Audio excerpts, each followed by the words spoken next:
So Jack Danger here, back on the Stern stage, and I'm surrounded by some very dear friends of mine, the ladies of Hot Nudge. Folks, can you please put your hands together? Thank you so much. These ladies, they stream pinball every few days a week, Tuesdays and Thursdays. Sundays. No, keep guessing, keep guessing. Thursdays and Sundays. I said one of those days. Yes, absolutely. You did. When I was streaming, and I streamed way too much, and I needed someone to cover for me when I had my children, Rebecca was kind enough to come in and covered for me, which was fantastic. And now it's awesome to see that you've got your own gig going on. Would you like to tell us a little bit about that? Definitely starting, just dabbling into streaming for taking over your stream, really I caught the bug, but I didn't want to do it by myself. It just kind of sort of stumbled upon Anna wanting to also stream, and we're just we should stream together. And we had this crazy messaging of what are we gonna call ourselves? What are we gonna name ourselves? And we both threw out the most ridiculous ideas, but it ended up being Hot Nudge, kind of like Hot Fudge, and then our first day was Hot Nudge Sundays for our streams, and it just stuck. And then of course, we kept picking on Jane to be hey, come and stream with us. Hey, can we go stream at your house? Hey, and then she just kept coming, and then she just became a part of the Hot Nudge fold. And so we have other bells come on. We've done traveling shows. We've gone to South Carolina. It's just been a whirlwind of fun and awesomeness. What would you say is some of your favorite games to play, to stream? To stream, I really like Guardians. It's one of my favorite games. Super fun to stream.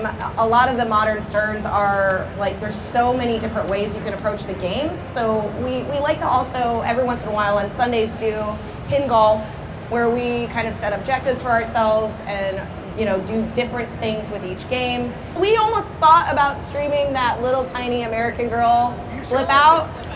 But we haven't done it yet, so we might have a little tournament on that one of these days. Well, coming over to you, Anna. Hi, how are you? I'm great. You're an incredible pinball player, and I've seen you around Chicago battling for a very long time, and I just wanted to know sort of your history in pinball and how did you get to this point? One of my friends started a team for the team league in Chicago, which is this really fun Monday night bar team pinball league. Probably a year later, the Bells and Chimes started up, and that's where I met Jane and Becca, and everything just took off from there because that community is just so awesome. You have games in your house, right? Yes, I do. What are we looking at? I have an Attack from Mars. That was the first one I bought, and then I got a Harlem from the pop-up sale, which is rest in peace. Well, you're keeping the dream alive by letting it live on. I don't know if you know this, but I won a Stern pinball machine. Wait, you threw a Stern Heads Up Pinball Invitational? Did you win an Avengers? I did. I won an Avengers Pro. It's in my living room. I play it constantly. It's very hard. It'll make you a better pinball player. I hope so. That's the hope. Yeah. Heck yeah. Well, thank you, Anna. I'm going to move on to Jane here. Hi, Jane. Hello. How's it going? It's good. So Jane is a very fierce competitor. I guess the same question for you. What got you to this point? When did you start, and when did you start really sort of honing your skill in the pinball realm? Wandered into Logan Arcade when they happened to have a Tuesday night tournament, and I was like, I'm pretty good at this, I can do this, and finished dead last and got to watch people who actually knew how to play pinball play, and then I was hooked. You have pins inside of your place? I do now. I did not own any pinball machines, but then when the pandemic happened and I was deprived, I immediately started renting games from Gavin. Now that things have opened back up again, I'm babysitting a Walking Dead Premium.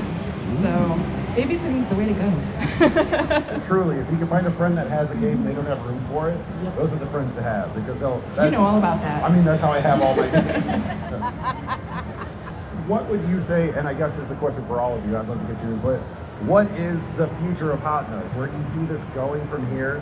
And just personally, what would you like to see happen just in pinball in general? The future is unknown for Hot Nudge. I really, I want to continue streaming, obviously, that's super fun. I love to, when now that things seem to be opening up, it would be really awesome to start doing some traveling shows. We talked about doing across the streams where we can possibly stream with other streamers all over. In terms of the future of pinball, I would love to see more female representation in the top 50, top 100.